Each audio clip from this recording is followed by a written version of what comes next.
కాసేపు ఖాళీ టైం దొరికింది కదా అని కొద్దిసేపు అష్టాచెమ్మ ఆడుకుందామని అలా మొదలెట్టాము. అబ్బే నేనుండగా మీరు ఆటలు ఆడతారా అని వచ్చి మధ్యలో కూర్చుండండి. కుళ్ళుపోతనపోతే ఏమంటారు వీడిని చెప్పండి, మీరే చెప్పండి. తినడానికి బాగానే ఉంటాయి, చెయ్యాలంటేనే కొంచెం కష్టం అనిపించింది. పెద్ద కష్టమేం కాదు, కాకపోతే కొద్దిగా స్మెల్ అనిపిస్తుంది అనమాట. తినేటప్పుడైతే బాగానే ఉంటుంది. శుభ్రం కడిగితే పోషకాలు పోతాయంట. చెరువులోంచి తేగానే దాకలో వేసి వండేటివి. అన్ని తెస్తే శుభ్రం చేసేసరికి ఇన్నయ్యి. చేసేటప్పుడు కొంచెం కష్టం అనిపించింది, కానీ తినేటప్పుడు నిజంగానే లేండి చాలా బాగుంటుంది. మన ఫ్యామిలీ అందరికీ శుభోదయం, సోమవారం. అందరూ కాఫీలు టీలు తాగారా, టిఫినీలు చేశారు. ఈ వీడియో నిన్నటి వీడియో అండి. ఎక్కడైనా చెట్లకి పూలు పూస్తాయి కదా, ఇక్కడేమో బుజ్జి బొమ్మ పూసిందండి. జోక్, రియల్ కాదులేండి. ఎక్కడ కూడా చెట్లకి బొమ్మలు పూయవు, కానీ మా పెద్ద పాపకి పుట్టినరోజుకి ఒకరు గిఫ్ట్గా ఇచ్చారండి. ఆ బొమ్మని మా వారు మొన్న మందారం మొక్కకు తగిలిచ్చారు. చూడడానికి బాగుంది కదా అని వీడియో తీశాను. ఇంకా నిన్న ఆదివారం కదా, ఆదివారం స్పెషల్ మీరందరూ ఏం చేసుకున్నారు? మన ఛానల్లో ఎప్పుడు చేపలు, చికెను, మటను ఇట్లా నాన్ వెజ్ ఇవే ఎక్కువగా చూపిస్తాను. ఇవి చేయటం చాలా తక్కువ. ఎప్పుడో ఛానల్ స్టార్ట్ చేసిన కొత్తలో ఒక్క వీడియో పెట్టానండి, రొయ్యల కూర చేసే విధానం అని. మళ్ళీ ఇప్పుడు ఇన్ని సంవత్సరాలకి ఈ రొయ్యలు మన ఇంటికి వచ్చాయి. అంటే ఈ దగ్గరలో ఎక్కువగా దొరకట్లే. మా వారు ఏంటంటే రొయ్యలైనా చేపలైనా ఎక్కువ చెరువు దగ్గర పడుతుంటే అక్కడికి వెళ్ళి కొనుక్కొచ్చేవాళ్ళు. అంటే మనకు చుట్టుపక్కల ఎక్కువ చెరువులు ఉన్నాయి. చేపలు పట్టేటప్పుడు వెళ్ళి తెచ్చుకుంటారు. శనివారము ఆదివారము పడుతుంటారు, వెళ్ళి తెస్తుంటారు. అలా చెరువులో పట్టట్లేదు తినాలి అనుకున్నప్పుడు మనకు దగ్గరలో కల్లూరు ఉందండి. కల్లూరులో చేపలు బాగుంటాయి, ఎక్కువ అక్కడ లైవ్ ఫిష్ దొరుకుతుంది. ఇక్కడ ఈ మధ్యన మన బంజర్లో కూడా లైవ్ ఫిష్ స్టార్ట్ చేశారు. అప్పుడప్పుడు ఇక్కడ కూడా తెస్తున్నారు. ఇప్పుడు రొయ్యలు తీసుకొచ్చారండి. ఈ రొయ్యల్ని శుభ్రం చేయడం చాలా తేలిక. చూసే వాళ్ళకేమో కొంచెం భయం అనిపిస్తుంది. ఆ ముక్కులు ముళ్ళు ఏడ గుచ్చుకుంటాయో కరుస్తాయో అన్ని భయం ఉంటుంది. అయితే వీటిని ఎలా శుభ్రం చేయాలంటే నీళ్ళు బాగా కాగబెట్టాలండి. నీళ్ళు బాగా వేడి చేసి ఒక గిన్నెలో రొయ్యలు వేసి అవి మునిగేదాకా వేడి నీళ్ళు పోసామనుకోండి, ఆ రొయ్య పొట్టు అన్నది తేలిగ్గా వచ్చేసిద్ది. రొయ్యకి లోపల ఏమీ వేస్ట్ ఏమి ఉండదు, కానీ ఆ రొయ్య పొట్ట బాగాన ఒక దారం లెక్క నరం ఉంటుందండి, నలుపు రంగులో ఉంటుంది. దాన్ని పిన్నిస్తో తీయొచ్చు, లేదంటే చేతి గోరుతోనైనా తీసుకోవచ్చు. అది మాత్రం తీసేయాలి, లేదంటే కూర అంతా స్మెల్ లాగా లేకపోతే కొంచెం చేదుగా వచ్చిద్ది. ఇదిగోండి ఇప్పుడు నేను చూపిస్తుంది చూసారా, అది సన్నటి దారం ఎలా ఉంటుందో, నలుపు దారం ఎలా ఉంటుందో అంతే ఉంటుంది. దాన్ని తీసేయాలి. ఇంకా రొయ్యలు అన్ని తీసుకొస్తే అంటే కేజీ తీసుకొచ్చారు.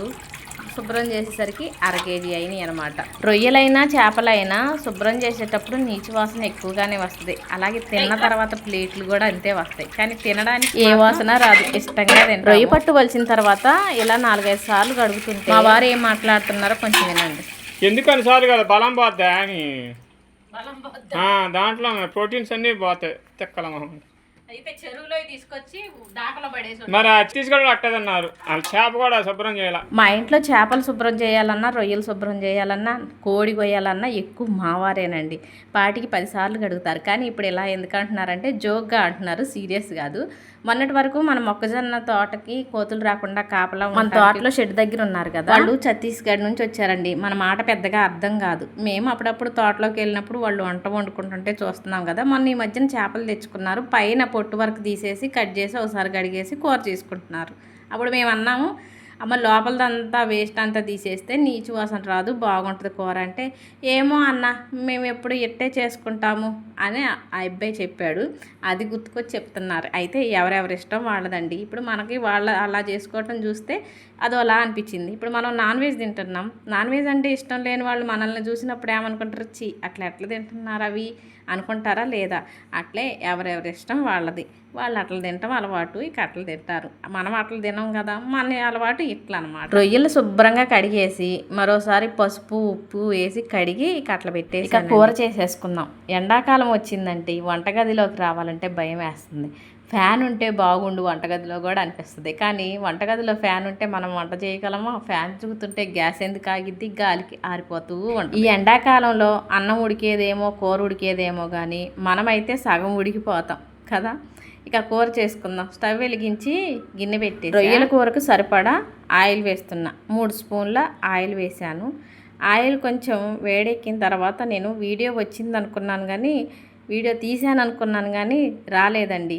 ముందు 2 లవంగాలు, చిన్న దాల్చిన చెక్క ఇవి వేయటం వల్ల కూర మంచి వాసన వస్తుంది. అందుకని 2 లవంగాలు, చిన్న దాల్చిన చెక్క వేసాను. ఇక నూనె వేడెక్కింది. నూనె వేడెక్కిన తర్వాత కొంచెం జీలకర్ర వేసాను. జీలకర్ర వేసిన తర్వాత పొడవుగా కట్ చేసి పెట్టిన పచ్చిమిర్చి, సన్నగా తరిగి పెట్టిన ఉల్లి ముక్కలు వేసేసా. ఉల్లి ముక్కలు వేసిన తర్వాత కొద్దిగా పసుపు, కూరకి రుచికి సరిపడే అంత ఉప్పు కూడా వేసేస్తున్నాను. కరివేపాకు కొద్దిగా ఉందండి, ఆ కొద్దిగా వేసేసాను. తోటలో అయితే కావాల్సినంత ఉంటుంది, కానీ తెచ్చుకోవడానికి మాత్రం మర్చిపోతుంటా. తోటకి వెళ్తానే ఉంటా కానీ కరివేపాకు తేవటం ఇలాంటప్పుడు గుర్తుకొచ్చింది, ఓ కరివేపాకు తెచ్చుకుంటే పోయేదిగా తోట నుంచి అని. ఇక ఉల్లి ముక్కలు వేగిన తర్వాత ఒక 3 చిన్న టమాటాలు సన్నగా తరిగి పెట్టానండి. టమాటా ముక్కలు వేసేసి మూత పెట్టేసాను. టమాటా ముక్కలు మగ్గేలోపు మసాలా ప్రిపేర్ చేసుకుందాం. రొయ్యల కూరకి 1 ఇంచు కొబ్బరి ముక్క, పచ్చిమిర్చి, వెల్లుల్లి రెబ్బలు, అల్లం, ఉల్లి ముక్కలు, జీలకర్ర, ధనియా, లవంగాలు ఒక 2-3, దాల్చిన చెక్క చిన్నది, ఇవన్నీ కూడా పేస్ట్ పట్టుకోవాలి. ఇక ఈ గిన్నెలో మిరియాలు ఉన్నాయి చూసారా, ఆ మిరియాలని పొడి చేసుకోవాలండి. రోట్లో దంచుకొనైనా లేకపోతే మిక్సీ జార్లోనైనా వేసి పొడి చేసుకోవాలి. రొయ్యల కూరకి మిరియాల పొడి ఉంటే చాలా బాగుంటుంది. ఇక మసాలా పట్టేసాను కదా, టమాటా ముక్కలు మంచిగా ఈ మసాలా ముద్దని ఈ టమాటా ముక్కల్లో వేసి ఒక 5 నిమిషాల పాటు వేయించాను. 5 నిమిషాల తర్వాత శుభ్రంగా కడిగి పెట్టిన రొయ్యలను కూడా ఈ మసాలాలో వేసేస్తున్నాను. ఈ మసాలా అంతా కూడా రొయ్యలకి మంచిగా పట్టేలాగా గరిటతో ఒకసారి తిప్పేసుకొని మూత పెట్టేస్తాను. రొయ్యలతో చాలా రెసిపీస్ చేసుకోవచ్చండి. రొయ్యల బిర్యానీ చేయొచ్చు, రొయ్యల వేపుడు, రొయ్యల పచ్చడి, ఈ రొయ్యల కూరలో కూడా వెరైటీగా చేస్తారు. ఇప్పుడు నేను చేసేది ఒక వెరైటీ అనమాట. బాగుంటుంది ఇలా చేస్తే. రొయ్యల్ని టమాటా ముక్కల్లో వేసి మూత పెట్టేశాను కదా, ఒక 10-15 నిమిషాల పాటు సన్నటి సెగ మీద ఉడకనిచ్చి మూత తీసాను. మూత తీసిన తర్వాత కూడా ఒక 5 నిమిషాల పాటు ఇలా సన్నటి సెగ మీద మూత తీసి ఉంచుకోవాలి. ఒక 5 నిమిషాలకి రొయ్యల కూరలోంచి పైకి నూనె తేలుతూ ఉంటుంది. ఆ టైంలో ఈ మసాలాలు వేసుకోవాలి. రొయ్యల కూరకి ఘాటుకు సరిపడేంత కారం, ధనియాల పొడి, మిరియాల పొడి, కొద్దిగా మెంతి పొడి, గరం మసాలా. మెంతి పొడి చేపల కూరలకు కానీ రొయ్యల కూరలకు కానీ వేసామంటే టేస్ట్ బాగుంటుంది. కానీ ఎక్కువ వద్దు, తక్కువ వేసుకోండి, లేదంటే చేదొస్తుంది. ఇక ఇంతవరకు ఈ మసాలాల వరకు ఈ కూరలో వేసాను. చెప్పాను కదండి, రొయ్యల కూరకి మిరియాల పొడి చాలా టేస్ట్ని ఇస్తుంది. ఎప్పుడన్నా చేసుకోవాలనుకుంటే మిరియాల పొడి కంపల్సరీగా వేసుకోండి, మీకు టేస్ట్ తేడా తెలుస్తుంది. ఇక మసాలాలన్నీ వేసి గరిటతో ఒకసారి తిప్పేసి ఒక 5 నిమిషాల పాటు ఇదిగోండి మళ్ళీ నూనె పైకి తేలేంత వరకు అలానే సన్నటి సెగ మీద ఉంచాలి. ఇప్పుడు వాటర్ పోసేస్తున్నాను. ఇక చేపల కూర లెక్క రొయ్యల కూరలోకి కొంచెం చింతపండు రసం వేసుకుంటే బాగుంటుంది. కూరకు సరిపడా నీళ్ళు పోసేసి మూత పెట్టేసి గ్రేవీ చక్కగా చిక్కగా దగ్గరకు అయ్యేంత వరకు కూడా ఉడకనిచ్చామనుకోండి, కమ్మటి రొయ్యల కూర చూస్తేనే నోరు ఊరుతుంది కదా. మీకు నోరు ఊరితే నన్ను తిట్టుకోకండి. చేపల కంటే రొయ్యలు కొంచెం ఎక్కువ రేటే, కాకపోతే వారానికి ఒకసారి, 10 రోజులకు ఒకసారి, 20 రోజులకు ఒకసారి కాకపోయినా 4 నెలలకో 5 నెలలకో ఒకసారి తెచ్చుకొని ఇలా వండుకొని నాలుగు రుచి, మనసుకు తృప్తి. ఇక రొయ్యల కూర రెడీ అయిపోయింది కదా, లాస్ట్లో సన్నగా తరిగిన కొత్తిమీర వేసేసాను. ఇక కూర ఉడికేటప్పుడే పక్కన స్టవ్ మీద బియ్యం కడిగి పెట్టేశానండి. అన్నం ఉడికింది. తొందరగా తోటలోకి వెళ్ళాలి, పనులు ఉన్నాయి అనుకుంటే మాత్రం ముందు వారికే అన్నం పెట్టేస్తా, తిని వెళ్తారు. కానీ కొంచెం పని లేదులే, తీరిగ్గా కూర్చొని తినొచ్చు అనుకుంటే మాత్రం కంపల్సరిగా హాల్లోకి అన్నం గిన్నె, కూర గిన్నె, పెరుగు గిన్నె అన్నీ తెచ్చి ఆడబెట్టేసుకొని అన్నం పెట్టుకొని ఇద్దరం తింటాం. ఉన్నది ఇద్దరమే, ఒక్కసారి అసలు ప్లేట్లో పెట్టుకొని వస్తే ఈ గిన్నెలన్నీ ఇక్కడికి తెచ్చే పని ఉండదు. కానీ ఇలా దగ్గర పెట్టుకొని తింటే సంతోషం. అన్నం తిన్న తర్వాత కొద్దిసేపు అష్టాచెమ్మ ఆడుకుందామని ఇక్కడ అష్టాచెమ్మ గీసి ఆడుకుంటున్నామండి. అసలు ఎప్పుడో కానీ ఇలాంటి టైం దొరకదు. ఎప్పుడు బిజీ అన్నట్టు, తోట పని కాకపోతే మోటార్ల పనులు, మోటార్ పని కాకపోతే తోట పనులు, ఇట్లా ఎప్పుడు ఖాళీయే ఉండదు.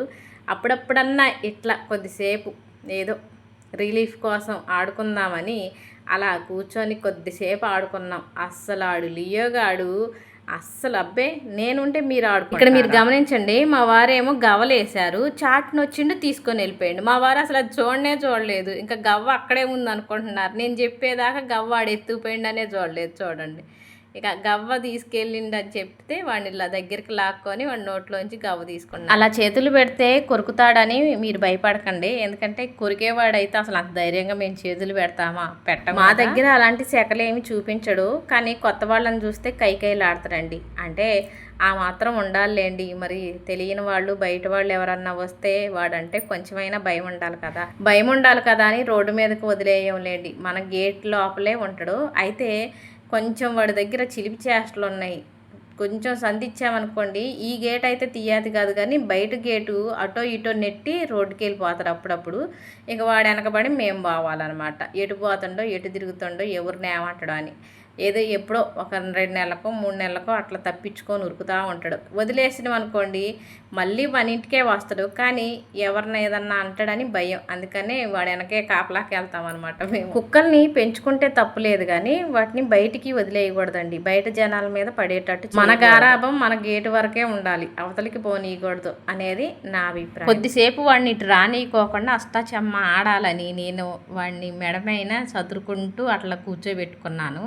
వచ్చిందంటే వాడు వచ్చినోడు పక్కన అట్లా కూర్చోడు, మధ్యలోకి వచ్చి కూర్చొని అదిగోండి వస్తుండు, చూశారు కదా, మధ్యలో కూర్చొని ఆడుకోండి ఎట్టెట్ట ఆడుకుంటారో నేను చూస్తా అన్నట్టు ప్రవర్తిస్తాడుగా. అష్టాచెమ్మ పైనే కూర్చుంటాడు. ఇక మావారు చూసి ఇక అష్టాచెమ్మ లేదు గిష్టాచెమ్మ లేదు, ఆడిది లేదులే ఇంకా ఆడినట్టు. వీడు ఎంత చికాకు చేస్తుంటే నేనెందుకు ఆడతా, నేను ఆడననే చెప్పేశారు. ఎందుకండి వీడికి ఎంత కుళ్ళు అసలు. వాడు ఆట ఏదో వాడు ఆడుకోవచ్చు కదా, మధ్యలో ఏడకొచ్చి కూర్చోపోతే కుళ్ళు పెద్ద కుళ్ళు. ఒక్కటి గుద్దితే మళ్ళీ ఇటువైపు రాకోకుండా డాబా పైకి వెళ్తాం అని కొడదాం అనుకున్నా, అబ్బే కొట్టబుద్ధి కాలేదు. వాడిని చూస్తే కొట్టబుద్ధి అయిద్దా? కొడతాను అనుకుంటున్నారా లియోగడి ప్రేమికులు? కొట్టను. మా పిల్లలనైనా చిన్నప్పుడు ఎప్పుడన్నా కోపం వచ్చి కొట్టానేమో, కానీ వీడినైతే అసలు కొట్టాలనిపించదు, కోపం రాదు. ఇంట్లో ఎంత చికాకు చేస్తాడో, చికాకు అంటే 1, 2 కాదు. అలాంటి విషయాల్లో వాడికి క్లారిటీ బాగుంటుంది. ఎక్కడ పడితే అక్కడ ఆ పనులు చేయడు. చికాకు అంటే పేపర్లు చింపటం, కవర్లు చింపటం, టవర్లు లాక్కొచ్చి హాల్లో పడేయటం, దీంట్లో లాక్కొచ్చి పడేయటం, ఇట్లా చేస్తాడు అంతే. ఇంకా అంతకు మించి ఏం లేదు. ఇదండి ఈరోజు లాంగ్ వీడియో. నచ్చితే లైక్ కొట్టి కొత్తగా చూసేవాళ్ళు